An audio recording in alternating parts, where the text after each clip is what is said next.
Welcome to the show. Tonight, I'm just going to cover some topics that have been in the news, some of which I'm going to share some different passages in scriptures that might lend you some hope if some of the things that have come up have kind of bothered you. Um, if anybody uh, has the opportunity to, hey Dorothy, how's it going? Just let me know if my fan is too loud in the background. Um, and we'll get into it. I wasn't even gonna do a show tonight, but I just felt led to do a show. And when I went to grab all the books that I wanted to read, they just kind of opened up to um, the pages that I knew I wanted to talk about. So it's pretty awesome. Hey, Braided, Tammy, Lackwin, how's it going? Thanks for coming. Um, so I'm just gonna get right into it. Basically, it's kind of late. It's 10 o'clock, so I'm not gonna play any music tonight. But um, I'm sure by now you've probably heard about the people in Ethiopia that the 750 people that got murdered. If you haven't heard, hey, what's up outside?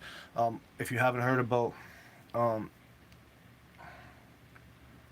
the people that got the 750 plus people that got murdered at the church in Ethiopia, um, I just, you know, whoever's watching this later on, I'm gonna read this first. Um, so I had mentioned this in a chat for Destiny Labs live show that they did. But this is the Cabernet Gas by E.A. Wallace Budge, who also wrote the Cave of Treasures, and he wrote the Book of the Bee, and the hold on. He wrote another book. I think it's the Bandlet of Righteousness, which I also have. So the church in Ethiopia that 750 people got murdered at, a lot of people are talking about it. The reason why they're saying that happened is because they were protecting the Ark of the Covenant. Now that brings into question Ron Wyatt's work. Did Ron Wyatt find it under Golgotha? Because he said that when he was digging for it in Israel, when he found it, that it supernaturally was set up as it was supposed to be. Now, the reason that I mention that is because I don't think that Ron Wyatt is a liar. I know that the Ark of the Covenant was brought to Ethiopia. Ethiopia is the only country that kept Enoch, the righteous scribe's work in their canon. They had it in their Bible this whole time. They never took it out. So Jude says that Enoch was the scribe of righteousness. That, well, it doesn't say that, but Enoch's work says that he is the scribe of righteousness. So, and Jude says that Jude, who is the half brother of Jesus, says that Enoch was seventh from Adam, and that he prophesied. So it means he was a prophet. So when you read the Gospel of Nicodemus, you find out that he is one of the two witnesses. We're in that time right now. My last video was called the 7 years or whatever. Just talking about how we're on the precipice of the 7 year tribulation, in my opinion. A lot of people talk about how we don't really know where we are in that. I think a lot of people's math is messed up. I'm not saying that mine is perfect.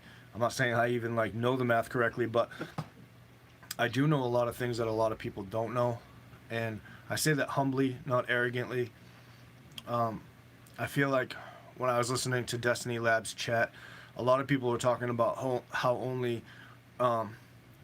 First Enoch is reliable, and not only do I find that highly offensive to Enoch, but I find that offensive to God, because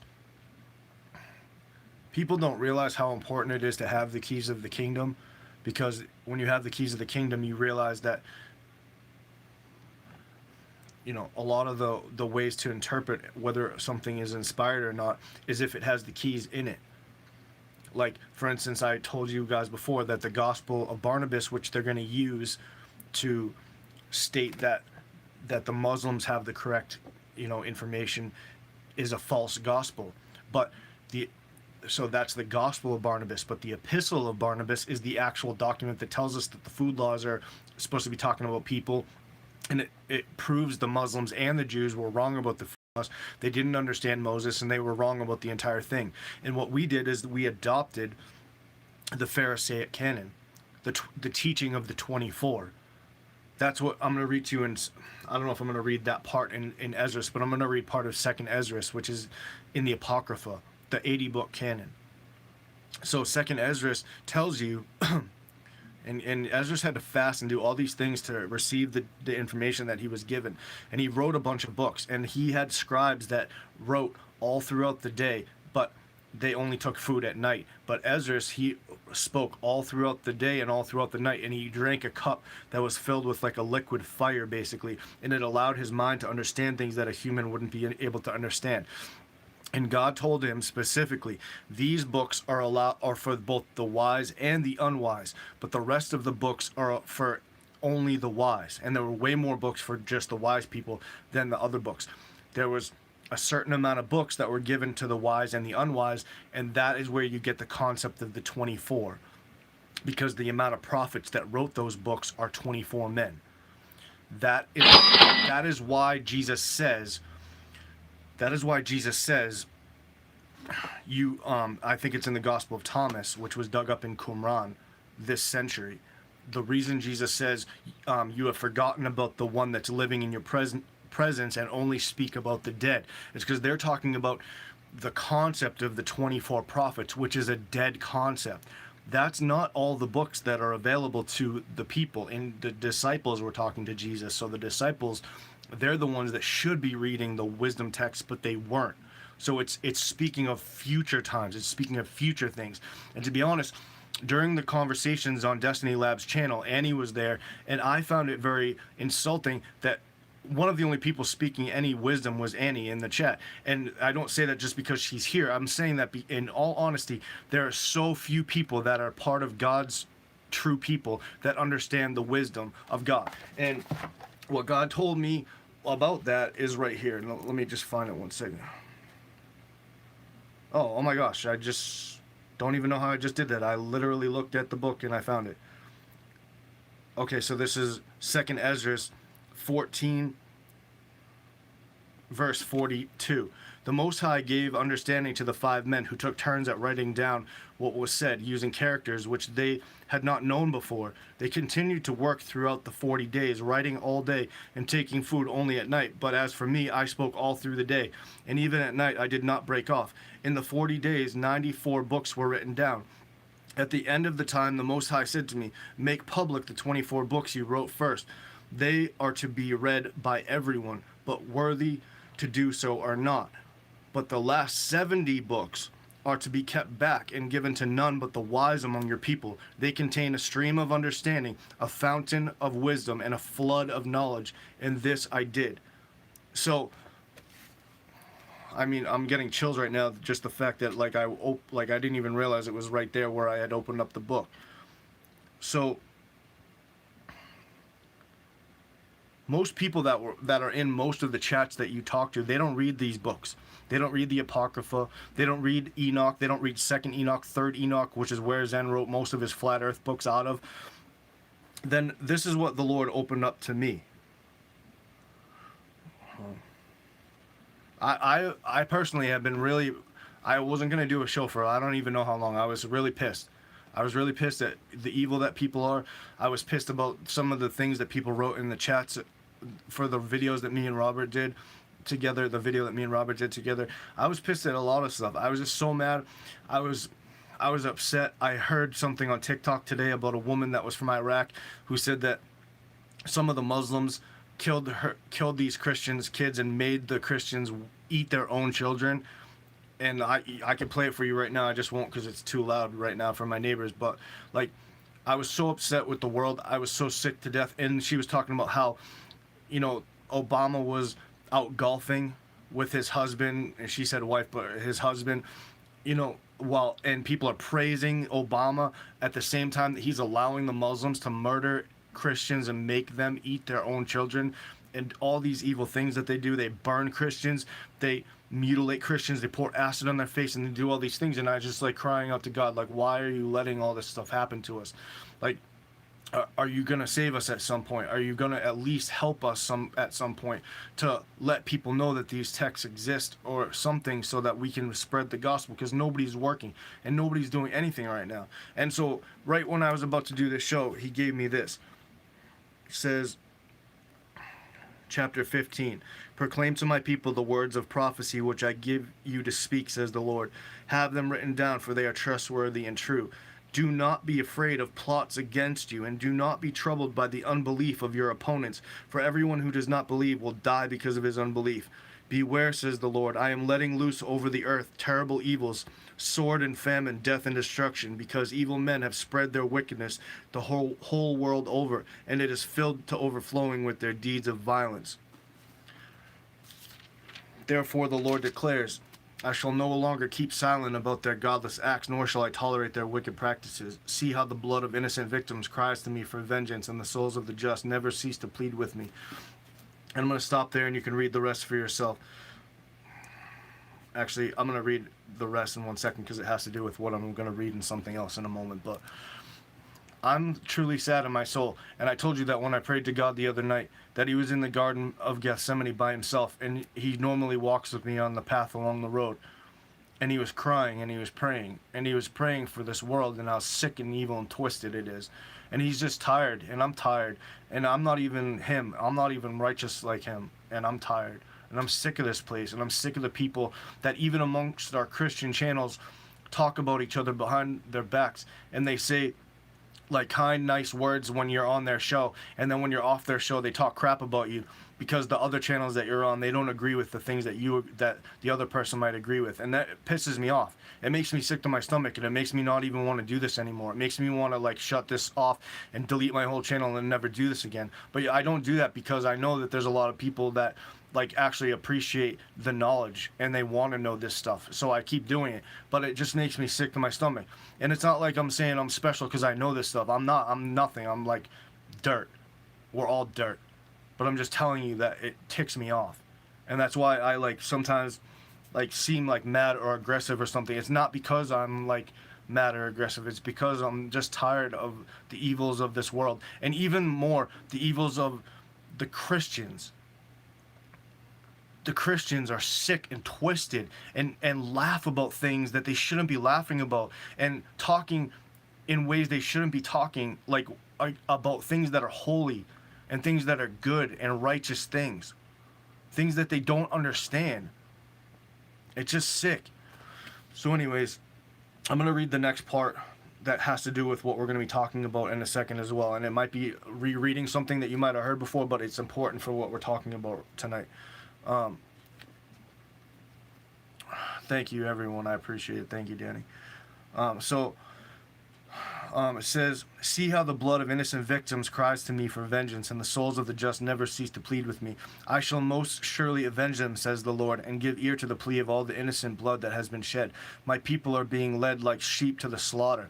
I shall allow them to remain in Egypt no longer, but shall rescue them with a strong hand and an outstretched arm.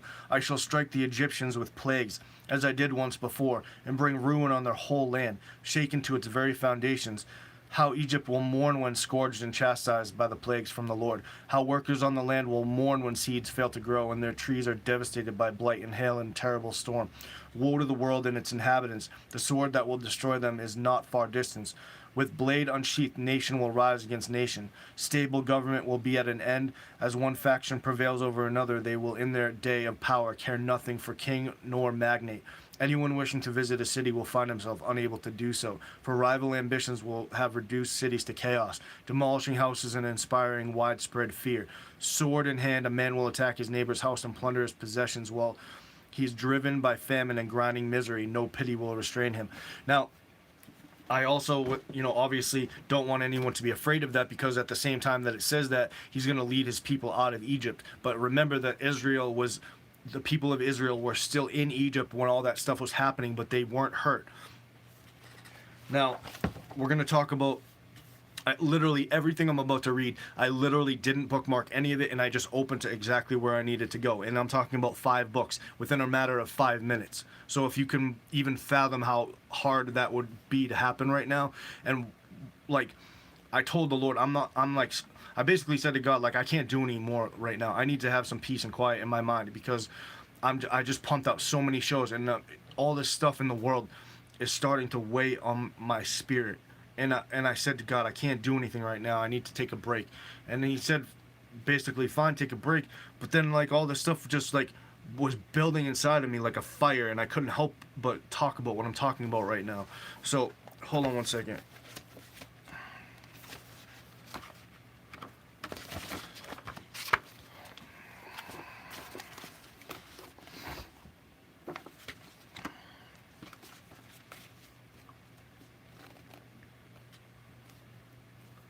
So this is basically what happened, and I'm gonna read something else in 1 second too. But all right, so this is gonna be talking about Egypt in 1 second, but I want to bring something to your attention as well. So this is from the Maccabees. This is the Maccabean Wars. And so if you don't know what that is, it's like one of the times during the history of Israel when there was only a few people left that actually wanted to follow God. And that's what we're dealing with right this second. There's only a few people that actually want to follow God.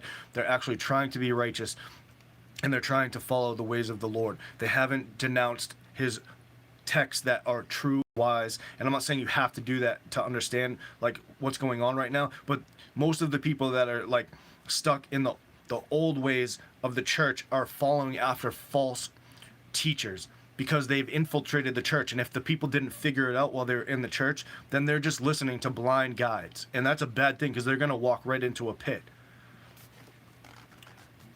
So it says, 1 second. Okay, so right now they're worshiping idols in the city. The leader of the people is making Israel bow down to idols. This is what we're about to be forced to do as well. And if you don't stand up, you're going to find yourself in the same predicament. Because Obama, if you believe that Obama is the Antichrist, they're going to make you try to, if we're still here for this and God doesn't take us away into protection somehow, or if you're here for this, they're going to try to make you bow down to a hologram of Obama. And that's just my opinion. You can say whatever you want, but I truly believe that that's where we're headed. Especially Biden is president now, which really means Obama's president. And I told you before, I dreamt he's the Antichrist. I even told you and showed you in the new book that we're reading that Esau cut Nimrod's head off, and in the dream I saw Obama's head was fake, like a Ken doll. So just read between the lines if you want to. If you believe it's someone else, it's totally fine. I understand. I've seen all the different points. I've seen Emmanuel Macron as a possible candidate, Jared Kushner, even, some people say Trump, but, I know all the different ways that you talk about it. I follow all the shows. I watch all the work by, different people that a lot of you watch as well. So I know how it is. I'm just telling you what God showed me. And I really feel it, not just because of my dreams. I've watched many, many, many hundreds of different dreams, and different times I've seen it, like around. And I've even heard people say that when they see Obama, they just get this creepy, weird feeling about him more than other people. So I'm just telling you, how I feel. Then the king's officers who were enforcing the apostasy came to the city of Modian to make them offer sacrifice. Many from Israel came to them, and Matthias and his sons were assembled. Matthias is the father of all the people that are about to be warriors of Israel. Then the king's officers spoke to Matthias as follows: "You are a leader, honored and great in this city, and supported by sons and brothers. Now be the first to come and do what the king commands, as all the Gentiles and the men of Judah and those who are left in Jerusalem have done." See, all the people in the land have already bowed down to idols. And they're sacrificing to idols. Then you and your sons will be numbered among the friends of the king, and you and your sons will be honored with silver and gold and many gifts. See, that's what they're offering prisoners right now. They're offering prisoners commissary, food, free phone calls, 5 years or 5 days or whatever off their sentence if they take the vaccination. But Matthias answered and said in a loud voice, "Even if all the nations that live under the rule of the king obey him and have chosen to do his commandments, departing each one from the religion of their fathers, yet I and my sons and my brothers will live by the covenant of our fathers. Far be it for us to desert the law of the ordinances. We will not obey the king's words by turning aside from our religion to the right hand or to the left." When he had finished speaking these words, a Jew came forward in the sight of all to offer sacrifice upon the altar in Modian. according to the king's command. When Matthias saw it, he burned with zeal, and his heart was stirred, and he gave vent to righteous anger, and he ran and killed him upon the altar. At the same time, he killed the king's officer who was forcing them to sacrifice, and he tore down the altar. Thus he burned with zeal for the law, as Phinehas did against Zimri, the son of Salu. Then Matthias cried out in the city with a loud voice, saying, "Let everyone who is zealous for the law and supports the covenant come out with me." And he and his sons fled to the hills and left all that they had in the city. So they left everything that they owned, every single thing that they owned, and they went and lived in the woods because they killed the people that were in charge. Now think about that. Think about how many people tell you to pack a bug out bag. Think about how many people tell you to get out of where you are because things are coming soon. That's what I'm talking about. But I also heard today, the Lord told me, he said, do not be afraid of these things that are coming upon the world. None of them are something that you should be afraid of. Don't even feel like you can't sleep in peace at night. That's what he said. He said this to me today, like in a scripture. He said it. Do not be afraid of it. Sleep in peace and do not be afraid of I think it's the arrow by day and like the pestilence or something like that by night or whatever, however it reads. So don't be afraid of the plagues and don't be afraid of the arrows, which is like bullets if you want, or whatever, however you want to like interpret it. You know what I'm saying? So hold on one second.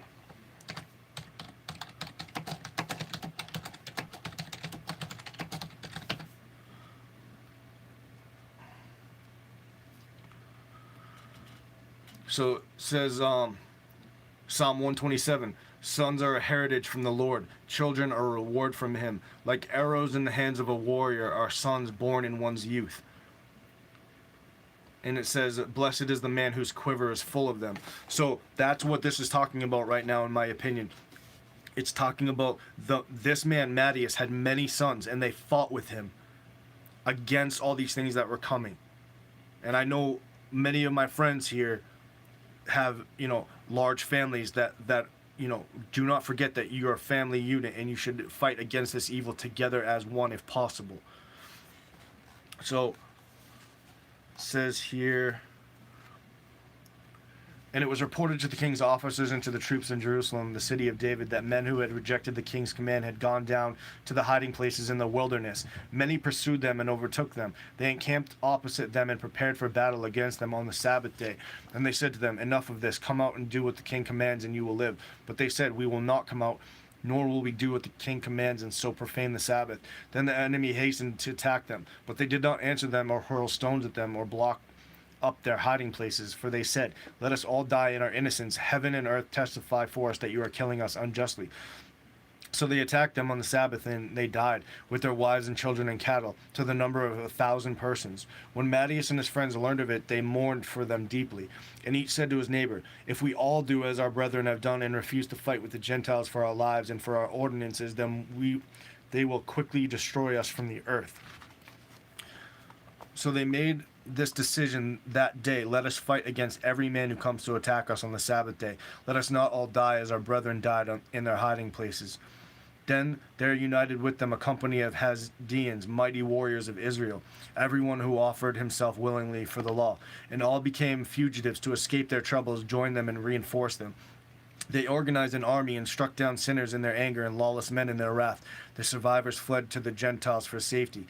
And Matthias and his friends went about and tore down the altars. They forcibly circumcised all the uncircumcised boys that they found within the borders of Israel.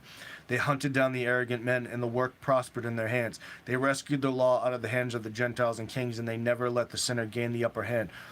Now the days drew near for Matthias to die, and he said to his sons, arrogance and reproach have now become strong, and it is time of ruin and furious anger.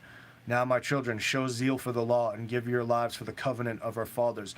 Remember the deeds of our fathers which they did in the generations, and receive great honor and an everlasting name. Was not Abraham found faithful when tested, and it was reckoned to him as righteousness? Joseph in the time of his distress kept the commandment and became Lord of Egypt. Phinehas our father, because he was deeply zealous, received the covenant of everlasting priesthood. Joshua because he fulfilled the command, became a judge in Israel. Caleb, because he testified in the assembly, received an inheritance in the land. David, because he was merciful, inherited the throne of the kingdom forever. Elijah, because of great zeal for the law, was taken up into heaven. Hananiah, Azariah, and Mishael believed and were saved from the flame. That's Shadrach, Meshach, and Abednego. Daniel, because of his innocence, was delivered from the mouth of lions. And so observe from generation to generation that none who put their trust in him will lack strength. Do not fear the words of the sinner, for his splendor will turn into dung and worms. Today he will be exalted, but tomorrow he will not be found, because he has returned to the dust, and his plans will perish. My children, be courageous and grow strong in the law, for by it you will gain honor. Now behold, I know that Simeon your brother is wise in counsel. Always listen to him, and he shall be your father. Judas Maccabeus has been a mighty warrior from his youth, and he shall command the army for you and fight the battle against the people. You shall rally about you all who observe the law, and avenge the wrong done to your people. Pay back the Gentiles in full, and heed what the law commands. Then he blessed them and was gathered to his fathers. He died in the 146th year, and was buried in the tomb of his fathers at Modian. And all Israel mourned for him with great lamentation. Then chapter 3 talks about how Maccabeus and like a very, very small group of men fought against all of these thousands and thousands of men. And it's one of the greatest battles ever in any like story I've ever read in my life. And it's kind of long, so I'm going to save it for a different time, but you can literally go read this. It's all on scriptural-truth.com, the audio version. Just look up the Maccabean Wars. It's like first and second Maccabees. Just look it up. You can even skip ahead past what I just read. Chapter 3. It's easy. So this is what I was talking about regarding the people in Ethiopia that were recently killed. I'm just going to read briefly a part of this. So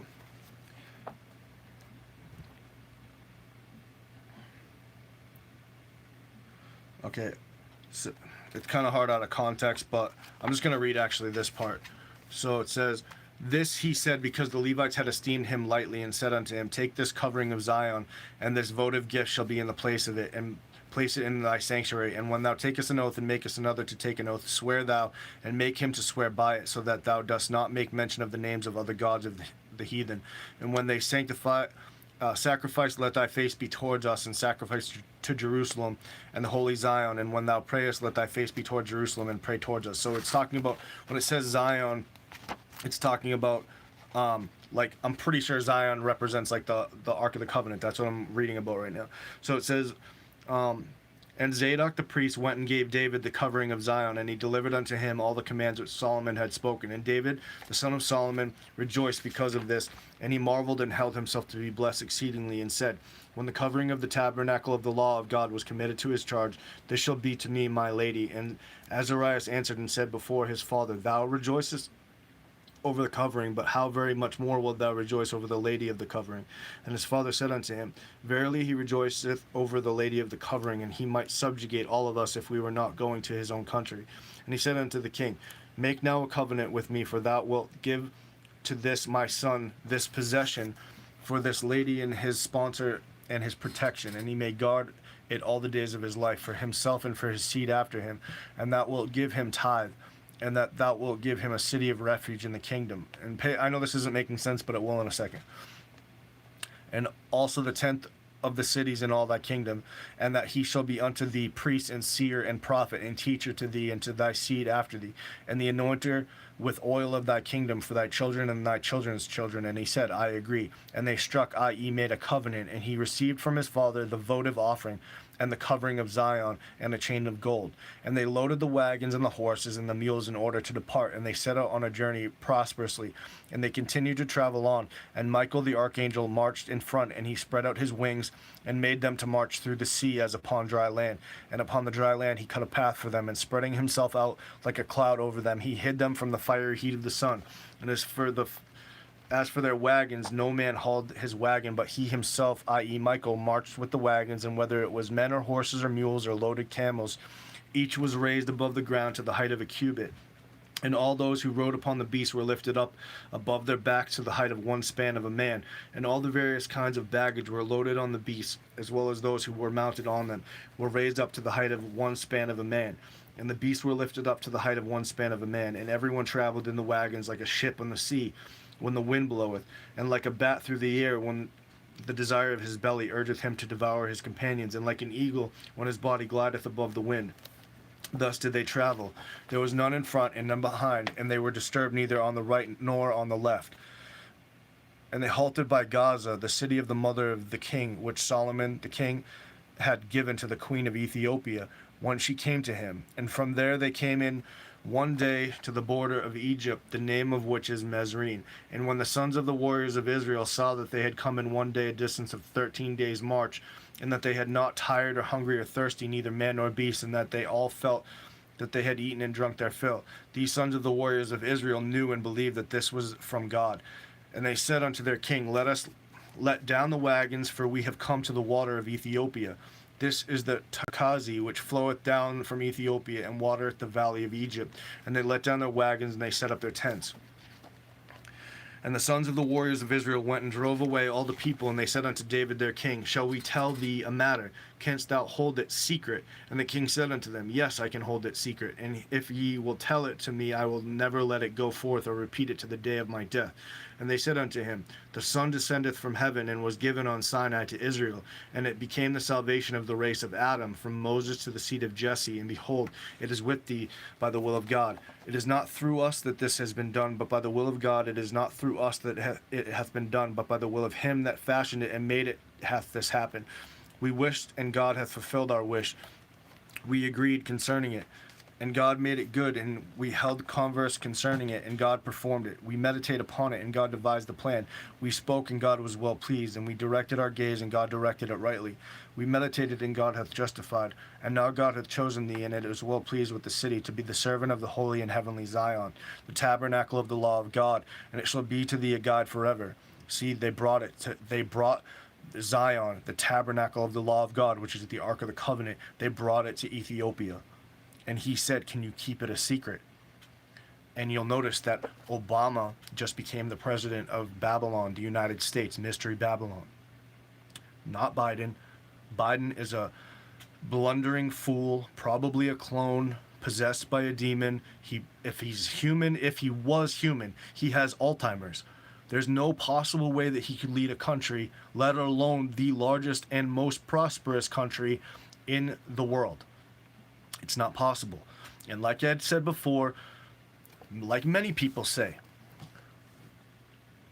there is a video out there of Trump at the table with the Antichrist. I just saw it again the other day. There's some type of figure.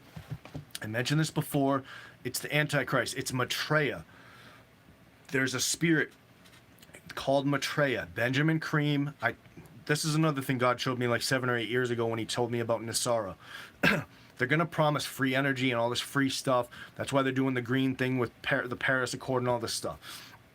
All of it is smoke and mirrors. So they're making you choose between Biden and Trump, and they're both working under the Antichrist, who is just... It doesn't matter that it's Obama the man. It's a spirit inside of his body. It probably could take multiple forms. It probably could be Jared Kushner one day and Obama the next day. You see what I'm saying? It's not human. It can transform. Jesus said these men crept in unawares. How does a man creep in unawares? In the movie X-Men, Mystique can transform into the president. She can transform into other people. They don't show you that stuff in movies for no reason. These are demons. That's the reason that Stan Lee made all these comic books about, remember Jesus says, marvel not. Don't marvel over these things. And I know that's just a play on words, but I'm like that you don't take it that way. I'm not quoting that Jesus is quoting from Marvel. I'm just saying he said don't marvel. And they made something called Marvel that was purchased by Walt Disney, a 33-degree Mason, and Stan Lee is a 33-degree Mason. And he made all these men like us that have genetically manipulated DNA, like Spider-Man, Wolverine, Cyclops. The Cyclops is a fallen angel like giant that had like one eye. That's a real thing. Like they found skeletons of that. See what I'm saying? They mix it all. They bring up the Greek mythology stuff because that's all the centaurs and all the genetic manipulation stuff, which is why God destroyed the earth in the first place the first time, because they were eating human beings. God protected Noah and his family, thus protecting us. But some of the DNA made it through the flood because Satan said, I only have like 10% of my army left. How can I fight against you? So what we're fighting right now is now we're down to like only a few soldiers that actually know what the heck is going on, just like I just read to you in the Maccabees. Only a few soldiers are going to fight against thousands and thousands of people, and God is going to show his greatness through this, and he's going to show his mighty hand through protecting us through all of these cataclysms that are coming upon America. So, and I'm seeing some of the chat, so I apologize if I'm just keep going. It's just flowing out of me right now, so I see what you guys are saying too. Yes, and I do agree that Obama is probably cloned from Akhenaten and all that stuff, but also, like, it's difficult because he could be cloned from that, but it also has something to do with Nimrod, because like I said in the dream, he had his head cut off. Esau cut off Nimrod's head, and then Obama wrote on the Twin Towers. We will rebuild, we remember, and all this stuff. So he's saying, I remember when you knocked down my other tower, we rebuilt this tower. So why did they rebuild the tower as one and not two, like the Twin Towers? Because that represents the double helix of the human body, our DNA, which is why I showed you that picture of the cross in our DNA. The cross makes up all of our DNA. They built back one tower because that's what they're going to do with the vaccine. They're going to make it so everybody has reptilian DNA. The Giant of Kandahar DNA, like Annie says all the time, that's what we're talking about. They took away the two to build one. And if you go watch the end of the movie Mario Brothers, at the end of the movie Mario Brothers, they have the Twin Towers and they're already destroyed. They're showing you in the movie. In the movie, Mario Brothers, there's a reptilian race and there's an ape race. So they're mocking us, saying that we came from apes when they know we didn't come from apes. That movie is so telling. If you see that movie, it will unlock almost everything I'm talking about. Just by watching it, you'll understand what I'm talking about. So hold on one second.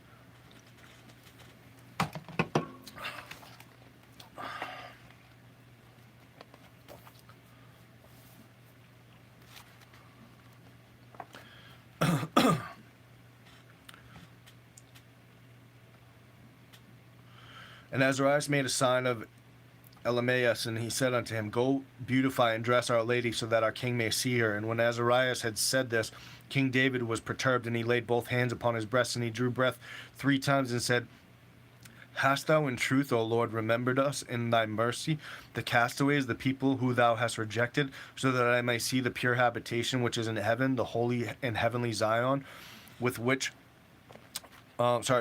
shall we requite the Lord in return for all the good things which he has done for us? There being with him no glory and praise, he hath crowned us with his grace, so that we may know upon earth his praise, and may all serve him according to his greatness. For he is the good one to his chosen ones, and unto him belongeth praise forever. And King David rose up and skipped about like a young sheep, like a kid of the goats that had sucked milk in abundance from his mother, even as his grandfather David rejoiced before the tabernacle of the law of God. He smote the ground with his feet and rejoiced in his heart, and uttered cries of joy with his mouth. And what shall I say of the great joy and gladness that were in the camp of the king of Ethiopia? One man told his neighbor, and they smote the ground with their feet like young bulls, and they clapped their hands together and marveled, and stretched out their hands to heaven.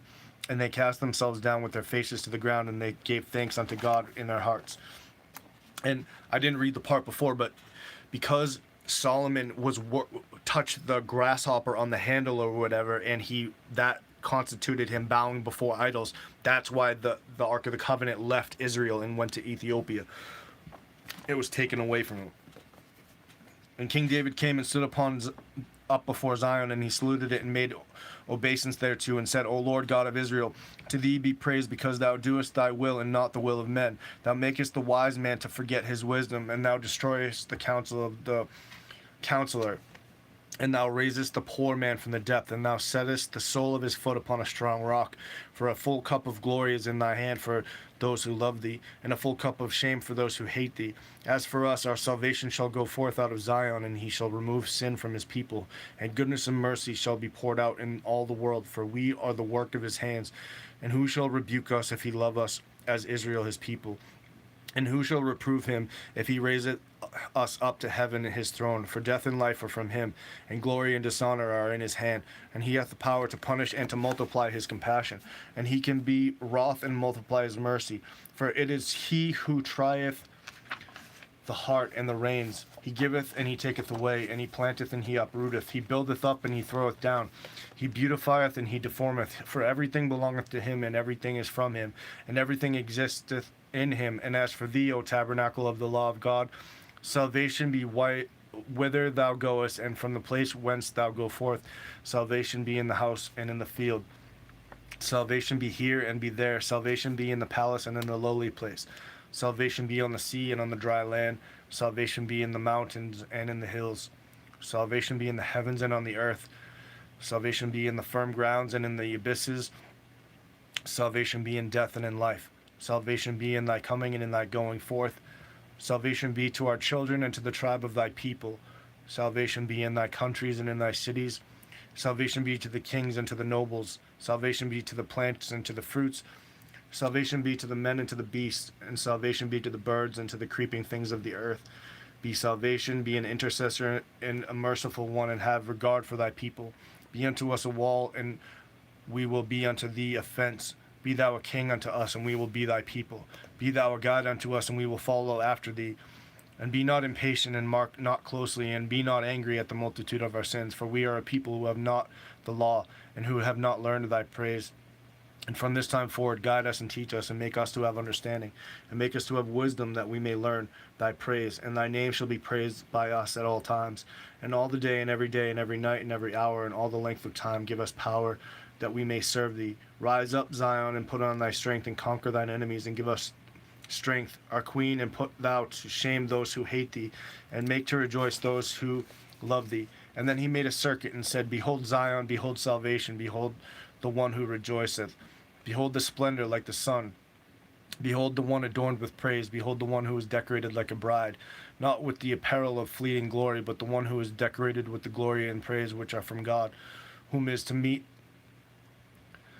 the men shall look upon with desire, and shall not forsake, whom men shall desire above all things and not reject, whom men shall love willingly and shall not hate, whom men shall approach willingly and shall not keep afar off. We will draw nigh unto thee, and do not thou withdraw from us. We will support ourselves upon thee, and do not let us slip away. We will supplicate thee, and do not thou be deaf to us. We will cry out to thee. Hear thou our cry, and all that we ask of thee, and desire not withdraw thyself from us, until thy Lord cometh and reigneth over thee, for thou art the habitation of God of heaven. Thus spake David the king, the son of Solomon, king of Israel. See, Solomon, I told you Solomon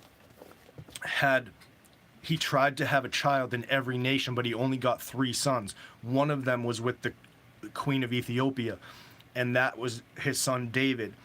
And so the Ark of the Covenant left Solomon in Israel and went with Michael, floating above the ground with all the caravan, and went to the Ethiopian son, whose name was David. And it has remained there, and quite possibly is the ark that they were protecting. If it isn't that ark, then there's multiple possibilities. I'll just mention a couple that I think is possible. One, if you watch I Pet Goat 3, they show you not only the false gospel of Barnabas that they come up with. I told you the Epistle of Barnabas is the good one. You can read it right now. The Gospel of Barnabas is a fake Muslim document that they found in some Pope library, and they're trying to use it.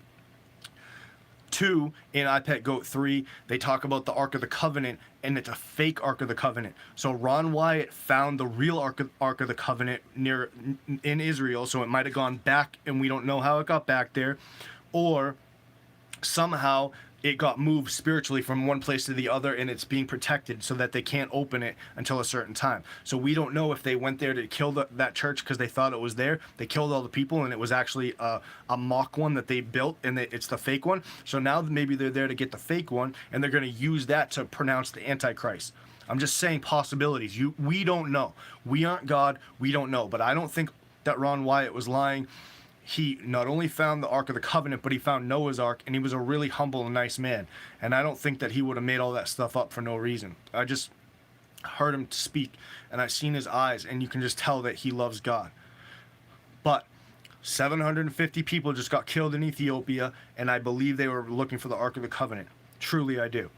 So I just want to bring this to your knowledge. You can look it up. If you find information about this on your own and little tidbits here and there that I didn't talk about, please put it in the chat, mention it somewhere, email me, just send me information if you want to. You don't have to, but I just wanted to share this with you if you didn't hear about it, because all the news that you hear on the television, it's usually false. What I hear stuff about is like on TikTok, YouTube, multiple different channels from multiple different people that just text me and email me, and I'm sure you have the same. So if you hear that stuff and you learn it, just send it to me, and I'll send you what I have if if you mention it or whatever. So as I had mentioned, this is the son of Solomon. So David is the King Solomon's father. David, who was the son of Jesse, who Jesus comes from that line of people. Then so you have David, then Solomon, then the son of Solomon, which is David, who is the Ethiopian child. And David is freaking out like, oh my gosh, you didn't forget about us, because he felt like he was abandoned because he had to leave Israel. He got kicked out, like kind of like he had to go home. So he's like, oh my gosh, you gave me the Ark of the Covenant? I can't believe it. So he's freaking out and he's so happy because Solomon wasn't following God anymore. And he lost wisdom, which is the Holy Spirit. The Holy Spirit left him. And so because the Holy Spirit left him, the Ark of the Covenant had to leave too. And it was left Israel. And I believe it came back because I truly believe that when the earthquake happened, when Jesus was on the cross and the earthquake happened, or when Jesus was taken off the cross and the earthquake happened, whatever it was, there was blood on the ground. When Joseph of Arimathea and Nicodemus touched Jesus' body to the ground, there was such a large earthquake because the whole earth shook. Because the earth is people don't realize this, the dirt that makes our bodies, it can speak. You might not know that, but all of the different elements, the trees, and they have vibration and they can talk. And originally when God made human beings, when God made Adam, the earth said, no, I'm not giving you part of me to make a human being. It's going to sin. And God demanded, and he sent multiple angels or I forget if it was multiple angels or just one angel 3 times, and he sent it to the earth, and the earth said, no, I'm not giving you any soil. Finally, it gave the soil, and it created the human being. So when Jesus touched the ground, it shook, an earthquake happened, it rent the veil, which has significance because it means that we can just talk directly to God now through Jesus Christ. We don't have to like go in the temple and pray to God and all that stuff they used to have to do. We can go directly to God. You don't need a vicar, you don't need the Pope, you don't need priests, you don't need nothing. Just talk to God directly through prayer.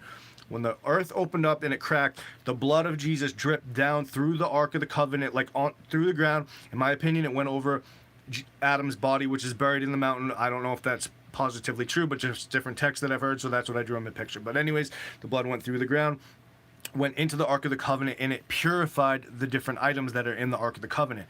The manna, the showbread, the jar of manna, the rod, which is what we're reading, the rod that came from paradise that Adam took, which became Moses' rod, and then the crossbeam or whatever of Christ. If you want to go that route with it, there's multiple stories, so it depends which book you read. And then also in there is the law, the 10 Commandments are in there in the Ark of the Covenant. So if you watch the iPet Goat 3, they have this machine that's like a robotic, like alien type machine, and it moves the Ark of the Covenant around. That would never happen. The Ark of the Covenant is so powerful. If it was the real one, I don't believe that they would be able to do what they're doing in this video that shows you what's going to happen. And the troops that are lined up in front of the Antichrist in the iPet Goat 3, they're Chinese troops. Just FYI. So Chinese troops are right in front of the Antichrist as he's moving stuff around with his mind and all this weird crap. There's the vaccination is in that movie, in the iPet Goat 3. And all this weird, like super weird symbolism. I mean, even weirder than the first 2 iPet Goats or whatever. It's so crazy. But I talked about it on one of my other shows. I forget which one, but if you want to check it out, it's at least in the past 10 shows. All right, so thus spake David the king, the son of Solomon, king of Israel, for the spirit of prophecy descended upon him because of his joy, and he knew not what he said. And he was like Peter and John on the top of Mount Tabor, and they all marveled and said, this, the son of a prophet, is he to be numbered among the prophets? And the people of Ethiopia rejoiced, and the people of Ethiopia took flutes and blew horns and beat drums and played on pipes And the book of Egypt, or sorry, the brook of Egypt was moved and astonished at the noise of their songs and their rejoicing. And with them were mingled outcries and shouts of gladness. And their idols, which they had made with their hands, and which were in the forms of men and dogs and cats, fell down. And the high towers and pylons and obelisks and all the figures of birds made of gold and silver fell down also and were broken in pieces. For Zion shone like the sun, and at the majesty thereof they were dismayed.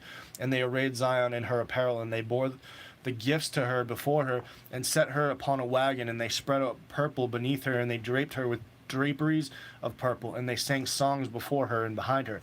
Interesting, they said that they're doing this with the purple, and that's what the vice president, that the lady vice president was wearing, and a lot of the people were wearing that purple, which a lot of people are mentioning that about Revelation, but I think it's talking about the Pope, because he wears purple, like all the cardinals and all that, like when they're doing certain ceremonies wear purple, but who knows. Then the wagons rose up, i.e. resumed their journey as before, and they set out early in the morning, and the people sang songs to Zion, and they were all raised up the space of a cubit, and as the people of the country of Egypt bade them farewell, they passed before them like shadows. And the people of the country of Egypt worshipped them, for they saw Zion moving in the heavens like the sun. And they all ran with the wagon of Zion, some in front of her and some behind her, and they came to the sea. This might be a second account, but I can't tell. So let me just read into it. Hold on. Some in front and some are behind, and they came to the sea Almar, which is the sea of Eritrea, i.e. the Red Sea, which was divided by the hand of Moses, and the children of Israel marched in the depths thereof, going up and down. Now at that time the tabernacle of the law of God had not been given unto Moses, and therefore the water only gathered itself together, a wall on the right hand and a wall on the left hand, and allowed Israel to pass with their beasts and their children and their wives, and after that they crossed the sea.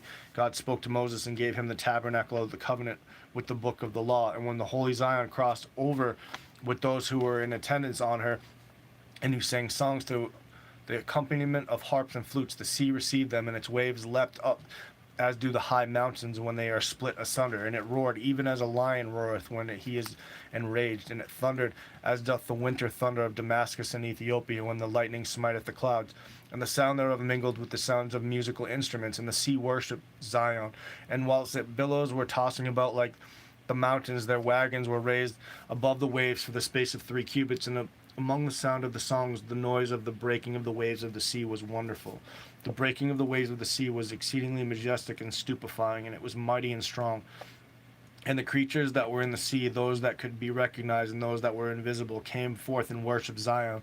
And the birds that were on it flapped their pinions and overshadowed it. And there was joy to the sea of Eritrea and to the people of Ethiopia, who went forth to the sea and rejoiced exceedingly, and with a greater joy than did Israel when they came out of Egypt. And they arrived opposite Mount Sinai and dwelt in Kadesh, and they remained there whilst the angels sang praises, and the creatures of the spirits mingled their praises with those of the children of the earth, with songs and psalms and tambourines joyfully. And then they loaded their wagons, and they rose up and departed and journeyed on to the land of Midian, and they came to the country of Belantos, which is a country of Ethiopia. And they rejoiced there, and they encamped there, because they had reached the border of their country with glory and joy, without tribulation, on the road, in a wagon of the Spirit, by the might of heaven, and of Michael the archangel. And all the provinces of Ethiopia rejoiced, for Zion sent forth a light, like that of the sun, into the darkness wheresoever she came. And so the next part ends on page 174, and it talks more about just the Ark of the Covenant and the priest named Zadok, and yeah, I'll just show you so you can read it if you want on your spare time. If you want to pause it and read it, you can. There you go. I think that's readable. And then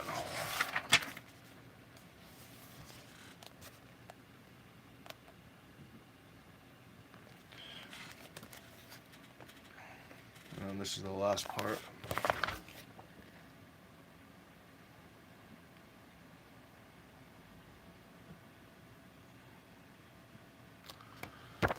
All right, so and we will resume the competition as well. Just probably not tonight because I can't really do a lot of music or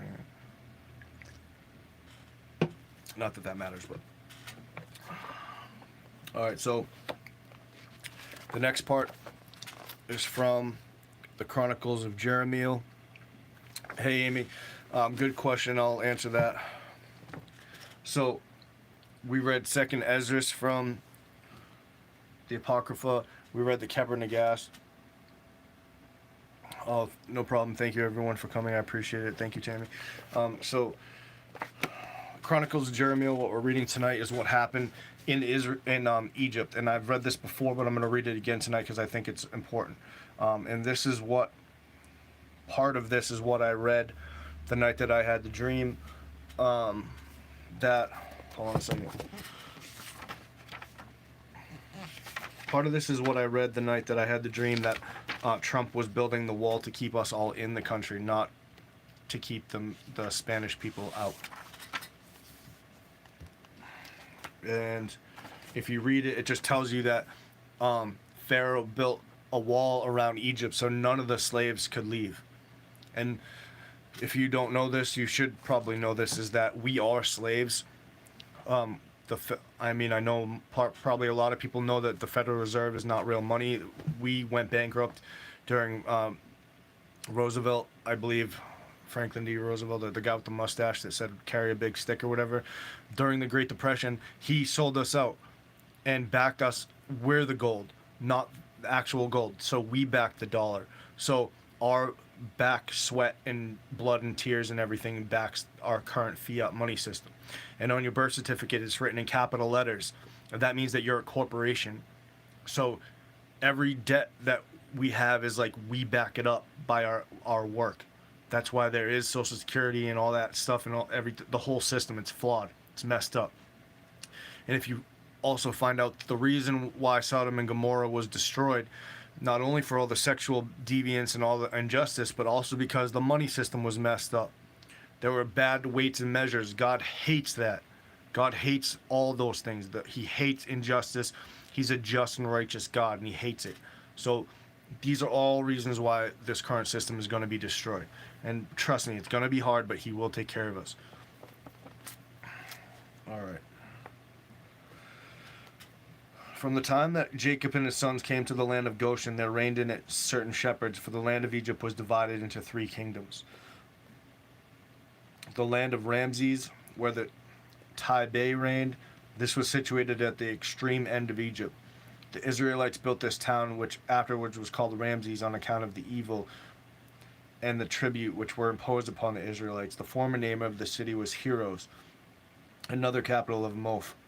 It's funny, the former name of the city was called Heroes, which is what they call all the Marvel characters. It's kind of funny. Like, not ha-ha funny, like ironic funny. 1 second.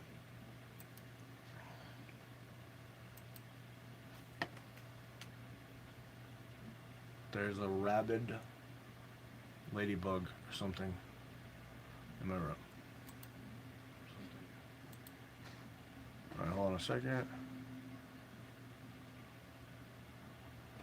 Absolutely. Thank you all for coming. Alright, so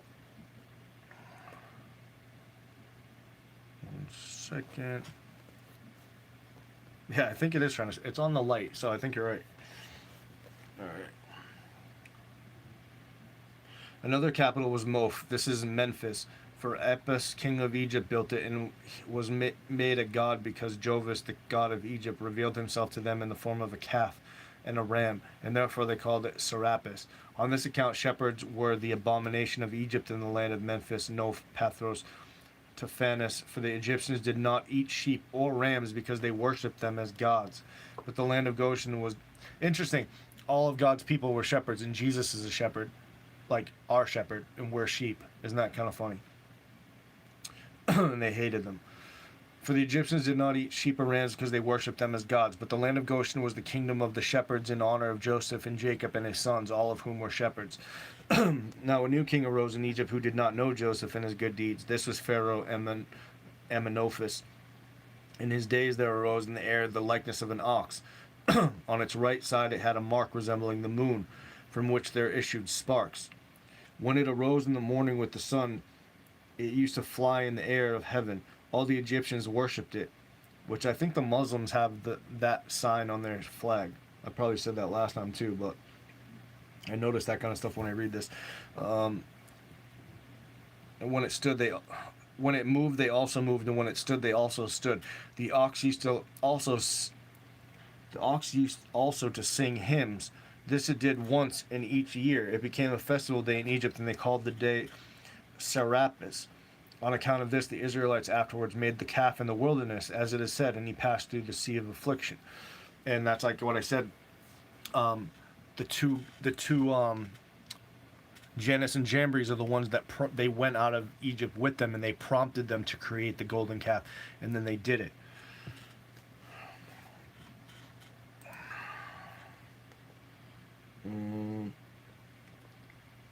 Then Pharaoh, said to his people, "Behold, the people of Israel are becoming mightier and stronger than we are, and the Egyptians envy and hate them on account of the multitude of their families, the greatness of their riches, and their mighty strength. Come, let us take counsel, lest they multiply, and let us appoint rulers over Israel, and taskmasters over these rulers from among their own people, for the purpose of subjecting them to rigorous servitude, and let us further appoint tax gatherers over them, that they may be reduced to poverty." So that's what they've done to us. The IRS, they did the same thing. All the ones that are, meant to be the ones that could help us, they turn them into like leaders of the Democratic Party, and then they fool all the people that into believing that they're free when they're really not free. Then they turn all the people that are humongous, that could be our warriors, into NBA players and NFL players, and pay them a huge salary so they'll never go against what they say. Just am I wrong? I know people that are black guys that teach this, so I'm not wrong at all by what I'm saying. Exactly outside. The best slave is the one who thinks they're free. The Egyptians envy and hate them on account of the multitude of their families, the greatness of their riches, and their mighty strength. Come, let us take counsel, lest they multiply, and let us appoint rulers over Israel, and taskmasters over the rulers from among our people, for the purpose of subjecting them to rigorous servitude. And let us further appoint tax gatherers over them, that they may be reduced to poverty. And they built store cities for Pharaoh, Pithom and Ramses, great cities which stood on the border of Pithom at the extremity of the land of Egypt, and Ramses at the other extremity. In these two cities were the stores of the kings and his implements of war. They were built in such a manner that no one could possibly enter or go out of the land of Egypt without the king's knowledge. And the Egyptians enslaved the Israelites with rigor. They appointed taskmasters who beat them to obtain the taxes. They embittered their lives with hard bondage, in that they had to dig all the channels in the land of Egypt, to carry the manure upon their shoulders in pots and in baskets, to manure the fields. As it is said, "I shall remove the burden of manure from his shoulders, and his hand shall be removed from the pots." They had to cleanse all the channels of the land on account of the Nile, which filled them once in 40 years. The Egyptians decreed 3 kinds of punishments against Israel. One was to embitter their lives. The second, to impose upon them the slavery in the field. And the third, to cast all their males into the river. For they said to King Pharaoh Amenophis, I can't pronounce his name, "We shall slay the males, that they may not increase, and allow the females to live to be our servants and their wives, and the males that we beget from them shall be our slaves."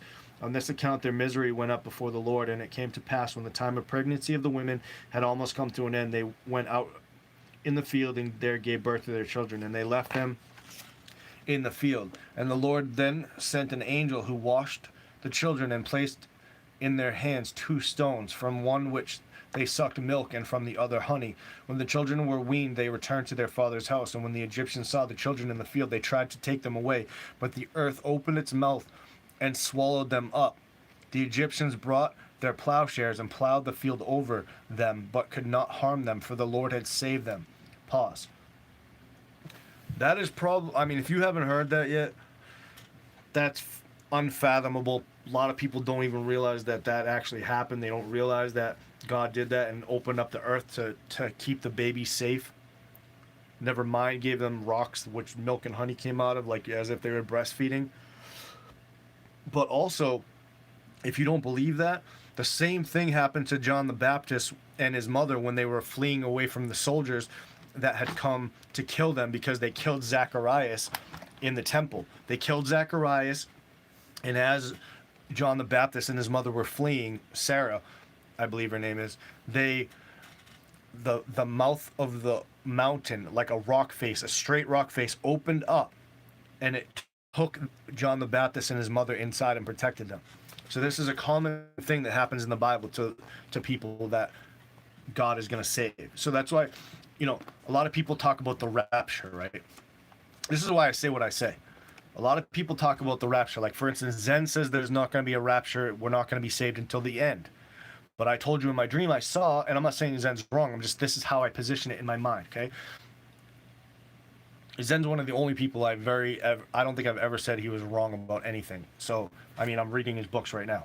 So, what I think is going to happen is something similar to this, where God protects us supernaturally from all these things that are going to come around by, I don't know, taking us into the earth or something like that. I'm not saying that, but I'm just saying, when you think about God protecting us during these times, when Jesus says in the Bible, pray that you be found worthy to escape all these things. And people think we're going to go to heaven to be escaping them.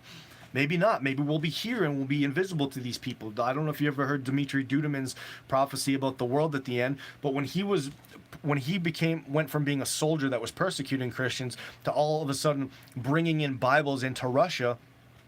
One time he said the Bibles were in the back of his car and it was filled to the brim, and the cops came and they were checking his car and they couldn't see the Bibles. They were invisible to the cops at that moment. Later on, they did find the Bibles in his house or whatever, or they came to his house and they took him, they brought him to prison, and they put rats in his cell to kill him or whatever. All the rats died. Then the captain that took him ripped all of his fingernails out, and the captain died. So it doesn't mean you're not going to go through persecution. It just means Jesus is going to protect you and your life is in his hands. As if your life isn't in his hands anyway. But you see what I'm saying? And just like the people that were in the Muslim countries that the Muslims made them watch them eat, like they were eating their own children. The Muslims forced them to eat their own children. To me, that is probably the most disgusting, horrible thing that somebody could do to persecute you as a Christian. But I don't know the reason that happened. I also don't know if it's true because I wasn't there. But I believe that God has a purpose for every single thing that happens. And like I mentioned to Jackie earlier when I heard the story, is that I know my God is a good God. So if I know that my God is a good God, I can't honestly question why that happened. All I can say is, Lord, I have faith in you that no matter what happens, I'm not gonna question that happening. I'm just gonna believe that you can protect me from that happening to me. And if not, then you have a purpose for why it happened. And that's all I can do. It's not in my hands. Nothing is in my hands. Everything is in God's hands. Just the way I see it.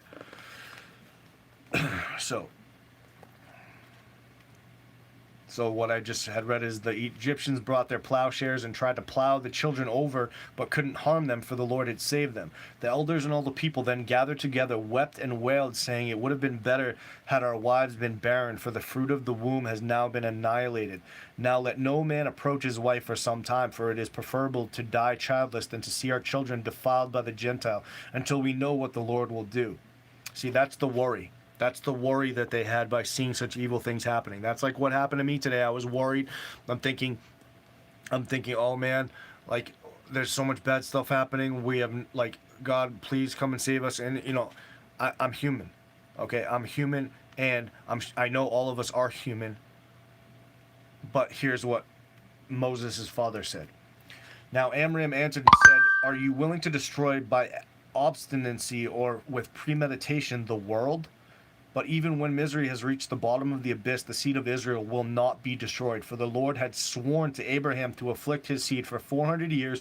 And behold, from the time of the covenant between the pieces which God made with Abraham, 350 years had already passed. And 130 years of these we have been slaves in Egypt. Now I shall not abide with your counsel to fix a time for God's intercession and to restrain my way from helping to people the world. For the anger of the Lord will not last forever, nor will he forsake his people forever. Nor has he made the covenant with our ancestors in vain, neither has he increased the seed of Israel for no purpose. Now I shall therefore go to my wife according to the commandment of God. And if it is pleasing to you, do you act likewise. And it shall come to pass, when our wives shall conceive, that they shall conceal the fruit of their conception for 3 months, just as Tamar our mother did. She did not designedly go astray, for she said, it is better for me to die than to mix with the heathen, because they were raping the women and making them have children with them. She said it's better to die than to mix with the heathen. She therefore concealed the fruit of her womb for 3 months, and then confessed, now let us do likewise, even we. And when the time of the bearing comes to an end, we shall not withhold the fruit of our womb, for perchance the Lord will be zealous and save us from our affliction. The advice of Amram seemed good in the eyes of God, and he said to him, thy words are pleasing in my sight. Therefore there shall be born to thee a son, who shall be my servant forever, who shall perform wonders in the house of Jacob, and signs and miracles among the people. And I shall show him my glory, and make my ways known to him.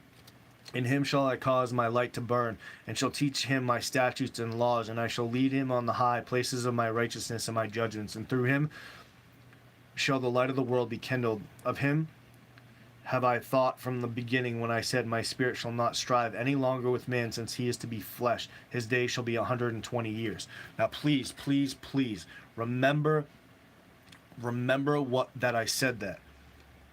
A lot of times I have trouble remembering where something is. I'm actually going to bookmark it. When God said, I will not strive forever with man in the Bible, he was talking about Moses. Hold on, I'm going to find it.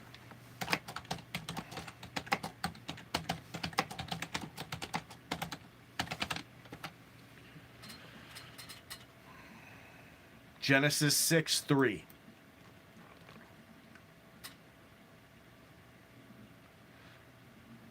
And the Lord said, my spirit shall not strive with man forever, for he is indeed flesh, yet his days shall be 120 years. So in Genesis 6:3, God was prefiguring what he just said right there, which is, hold on.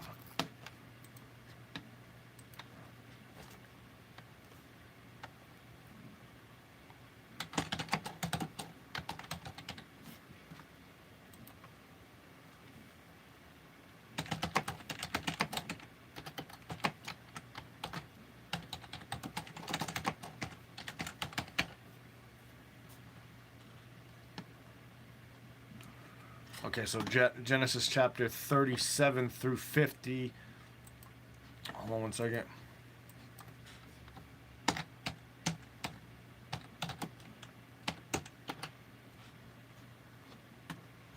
Okay, so Genesis 37, we're only at Joseph's dream.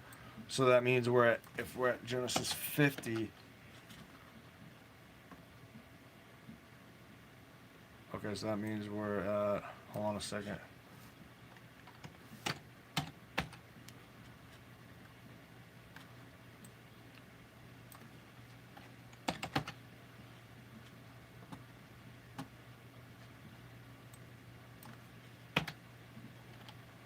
Bear with me one second.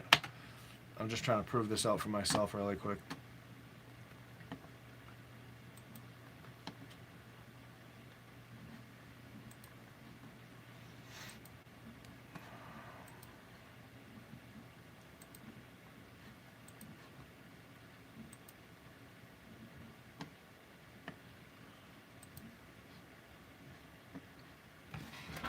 You know what?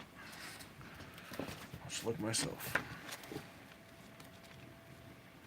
Sorry guys, bear with me one second.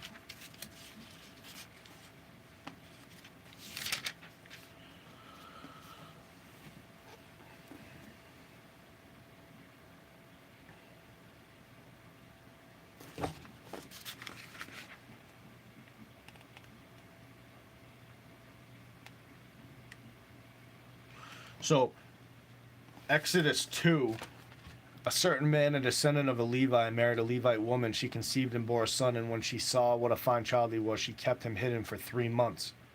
Unable to conceal him any longer, she got a rush basket for him and made it watertight.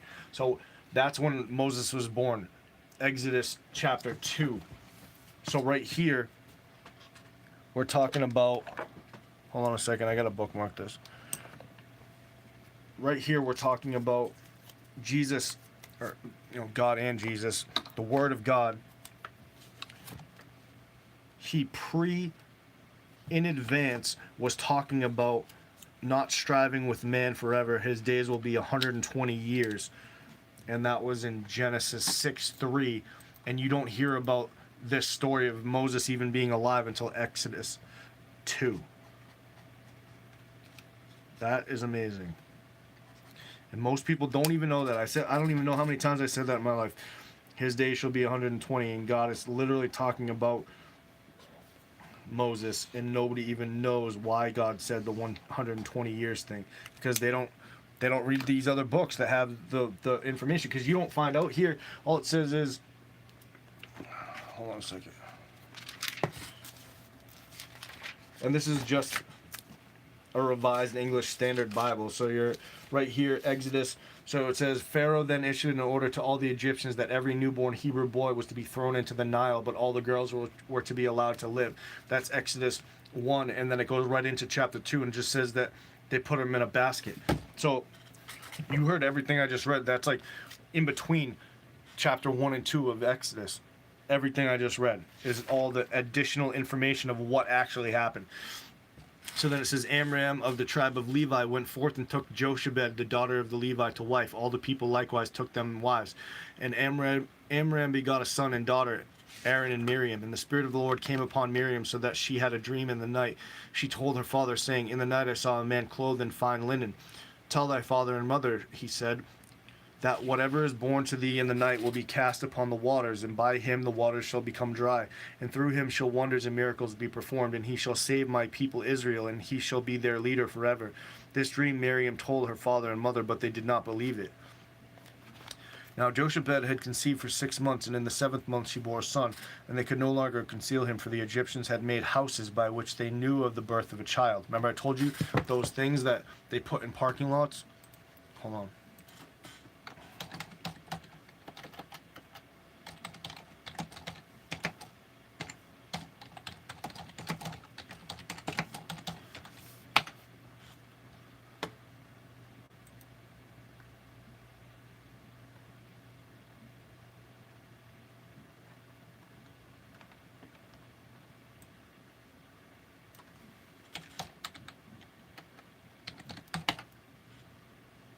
Yep.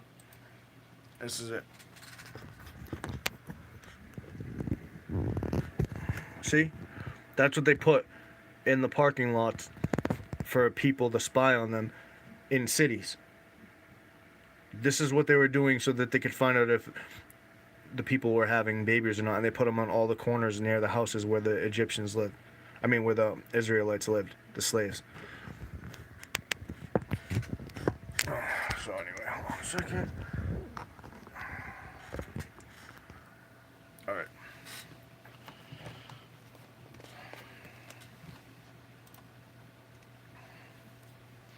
So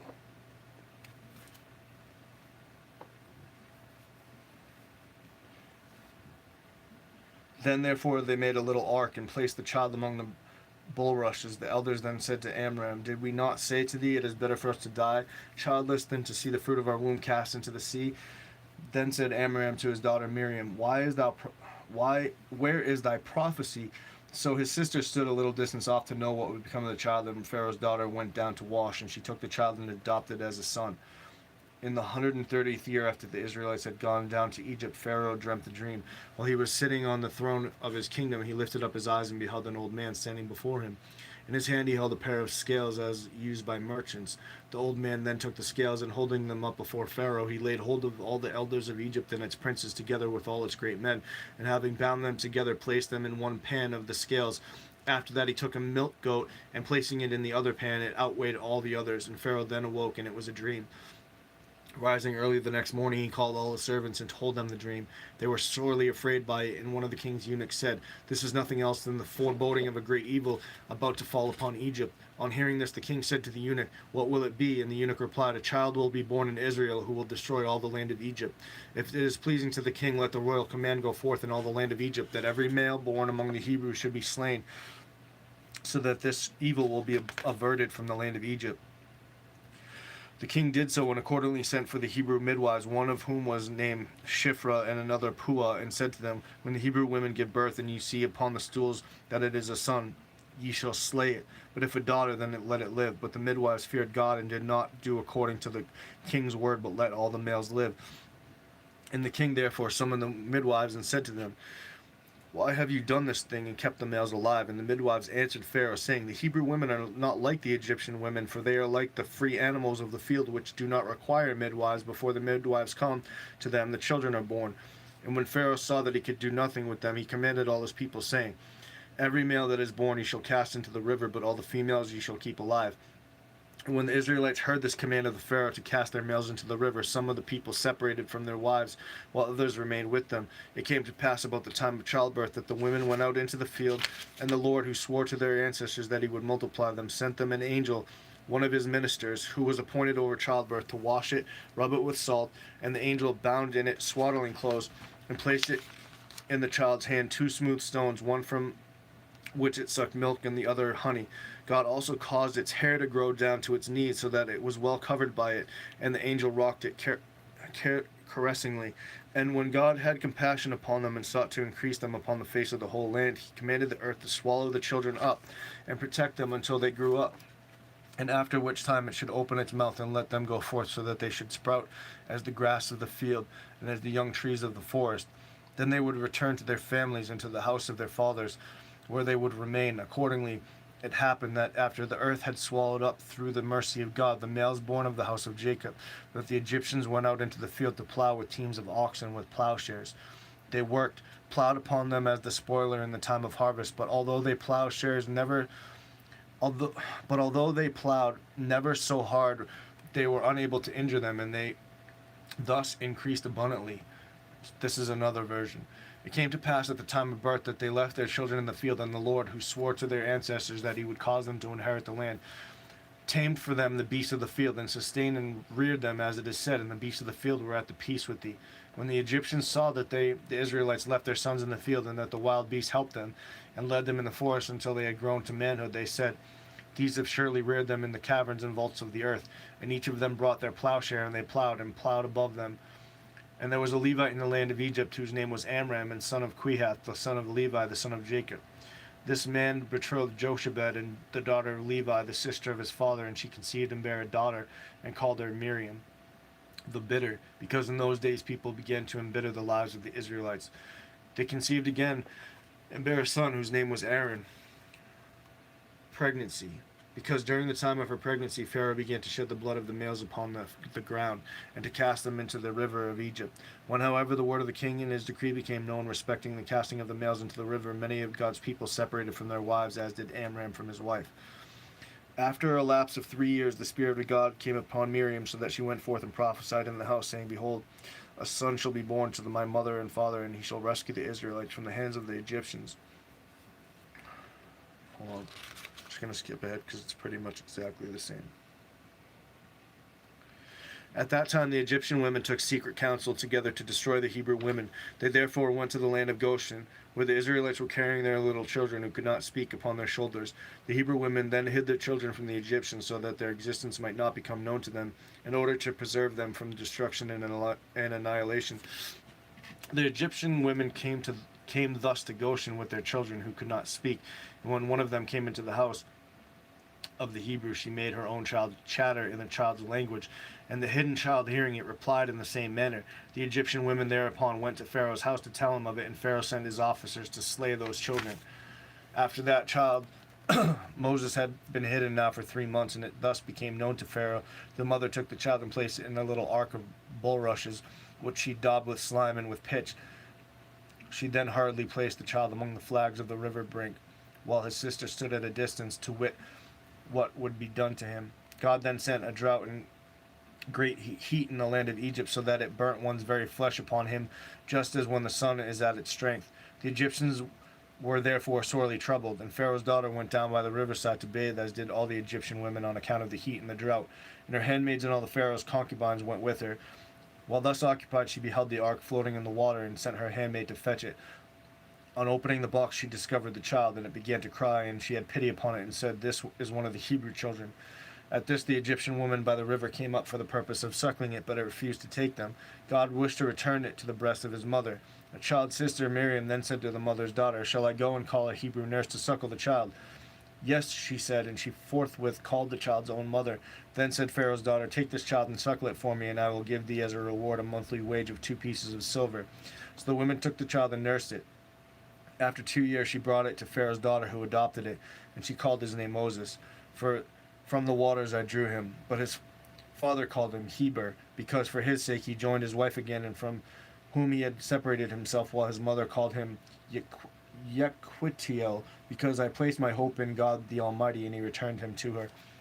His sister called him Yered, because she went down to the river after him to know what his end would be, while his brother called him Abai Zanoah, saying, "My father separated from my mother, but returned with her on account of the child."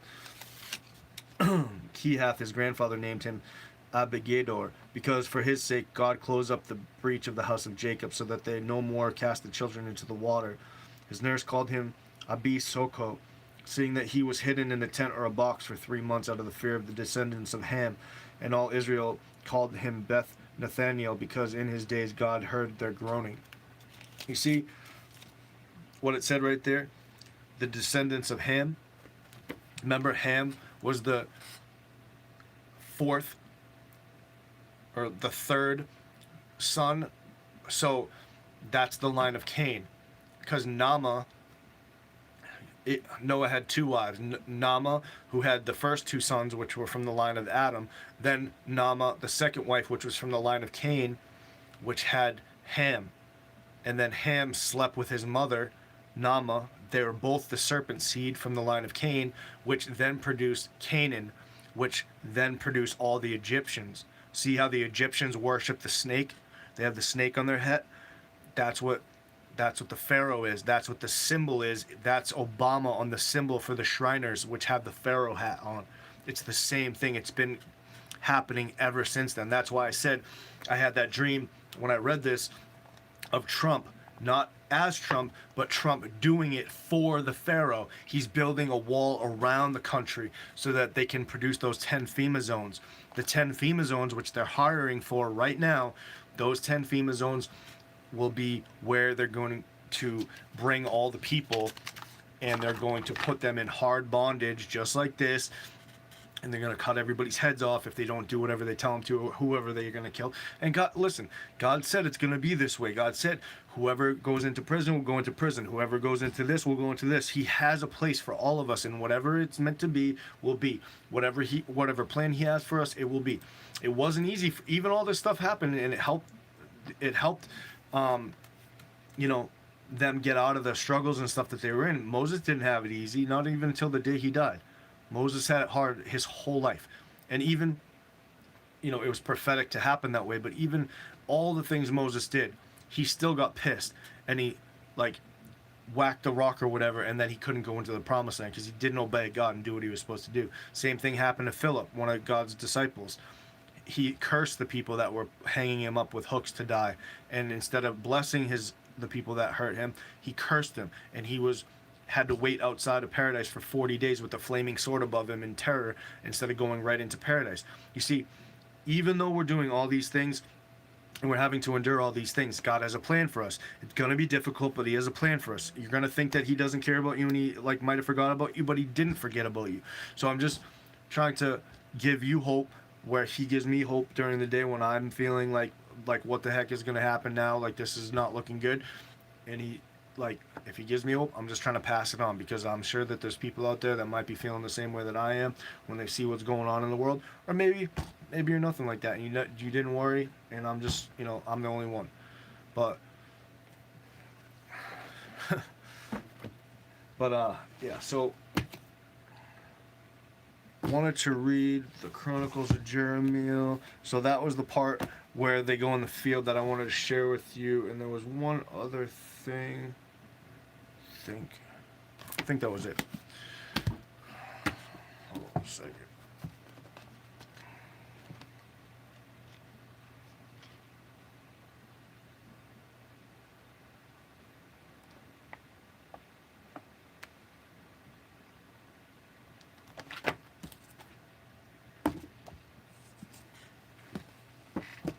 Oh, this is the other book. The Ethiopian Book of Life. It's another book written by E.A. Wallace Budge, and it talks about some crazy stuff in this book. I don't even want to read it right now because you have to like kind of, some of it got tainted with, some of it didn't, but it's like some of the coolest stuff I probably ever read. So I'm gonna skim through it and find out which, because he says it in here. Like a lot of it talks about like the different names of the angels and stuff like that. Like I'll show you, like this. Talks about like the actual names of certain angels and stuff like that. And like I said, E.A. Wallace Budge, he wrote the Keber Nagash, which is the history of the kings of Israel, which talks about Ethiopia and the Enoch and the Ark of the Covenant going to Ethiopia. And then, I know there are a lot of books. And then, and this one I got off Amazon. But this has a lot to do with like all the, like this. It's all like angelic writing and like Hebrew writing and stuff. This is the end of it. This is what it was translated from. E.A. Wallace Budge is like a historian. He's like a genius. That's how he wrote the Cave of Treasures and all these things. But a lot of this stuff is like, hold on. Yeah, I read this to somebody last time. So it just says right here. I'll just read one thing. It says,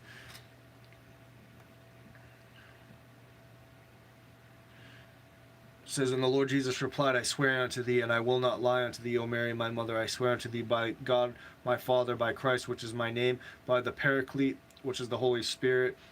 Or, no, it says by the Paraclete, the Holy Spirit, by Michael, the angel of my wisdom, by Gabriel, who announced my birth, by the 4 beasts with 6 wings and many eyes who carry my throne, by the 24 sages. That's the 24 elders. That's, remember I just said the 24, the concept of the 24 is wrong. That's the 24 elders that wrote the books that everybody's allowed to have, not the other books that are for the wise only. Who scents my throne and praise the glory of my being, by the 10,000 angels who stand at my right hand, and by the 10,000 who stand at my left hand, by the 10,000 who are before me, and the 10,000 who are behind me, by the tens of thousands of angels, and by the tens of thousands who watch, by the first Adam, my firstborn, by Abel and Seth and Canaan and Mahalalel and Enoch and Jared and Methuselah and Noah, with whom I made a covenant in the heavens and on the earth, saying, I will never again destroy the earth by the waters of the flood. Do you hear how important that is? You hear how important that is to God, what he says right there? And that's what they turned into, a flag of pride. And you don't think he's going to do something about that soon? Mark my words, he's going to do something about that soon. I swear unto thee by Melchizedek, my priest and my type, by Abraham, my beloved, by Isaac, my servant, by Jacob, my holy one, in whom I planted 12 branches, by Judah, by Phares, by Benjamin, by Levi, by Issachar, by the people of the 12 tribes of Israel, by all the holy and righteous fathers, and by Enoch and by Elijah, the writers of my commandments. I swear unto thee by the pure bowels wherein I dwelt for 9 months and 5 days, by thy breast whereat I drank milk, which was sweeter than honey and sugar, and whiter than the water of Eden. I swear unto thee by the 140,000 children of Bethlehem, which Herod had slain for my sake. That's the 144,000 which are supposed to come at the end. Notice that. I don't know if you heard that before, but... And the 15 prophets who proclaimed my kingdom, and by my envoys and 12 apostles, and by all my disciples who sacrificed their lives for my sake, by the heavens and my dwelling place, and by the earth whereon my feet rest. Footstool. Flat earth. And by the 99 ranks of angels, and by the flame of fire of my veil, by the heights of heaven which are my habitation, by the shedding of my blood, and by the sorrow of my death, by my sojourn for 3 days in the womb of the earth, by my descent into hell, and by my going forth from the tomb, by any resurrection from the dead on the 3rd day, by my ascension into heaven, by my second coming in great glory, by my holy body, by my holy blood, by Jerusalem, the city set free, by Zion decorated with glory. Remember, we just read that in the Keber Nagash, by Zion decorated with glory. That's what it was, the Ark of the Covenant. By the Sabbath of the Christians, whereon I was born, and baptized and revealed my resurrection for life and salvation. by the holy church, the bride adorned, by Mount Zion, by the Mount of Olives, the door of my kingdom, by Golgotha, my tomb, by Mount Tabor, my abode, whereon my transfiguration took place, by the Christian church, my bride, and by thy white and shining form. By all these things I swear unto thee, my mother, who didst bring me into the world, that I will not deceive thee by my promise, that my word to thee shall not prove a lie, and that I will never forget the declarations which I have made unto thee. Boom. And then after that it says something about a shrine. If people make shrines of you unto me, which obviously the Catholic Church tainted it, and E.A. Wallace Budge says in the writings that they tainted it. So you see what I'm saying? That's what happens to all of our writings. The Catholic Church took them and they add all this crap to it, and you can see it. Like if you know the Ten Commandments, you know that they added the stuff. It's just like 2 sentences, and you're like, ugh, it ruined it. Just makes me sick sometimes. But anyways, I think I am going to go to sleep now. So thank you for coming. Just reading some of the chat.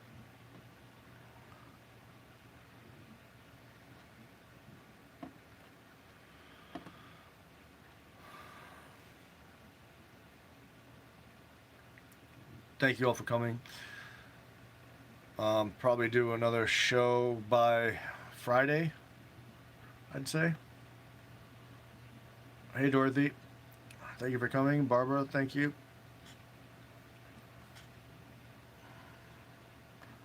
Blue, everyone else. Braided, thank you. Amy, thank you. Laura, outside. Thank you, everyone. If anyone has any questions, please leave it in the comment section, and I'll get back to you as soon as possible. I have been praying for all of you. Anybody that's trying to quit smoking still, I am still praying for you. I did not forget. Thank you all for your prayers, and please also pray for any of the family members that of the people that were killed in Ethiopia, and also for the yes, I will give Jackie a hug. Thank you, Dorothy. And Dorothy did get her hiking stick, and I was able to see her daughter and her mom. Wonderful people. Thank you, Kirk.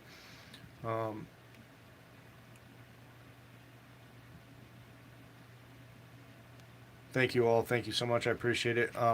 And also, if you could pray for the people in China that are being persecuted and left for dead on their bunks and chained to their bunks and not being well taken care of, and their faces are rotting away and they're dying of starvation. Please pray for them as well, that the Lord will give them peace and also give them the strength to make it through that stuff. As I hope that someone will pray for us when our time comes as well. And also pray that we might be worthy to escape all these things that are coming as well, whatever they might be, worse than this. God bless you guys.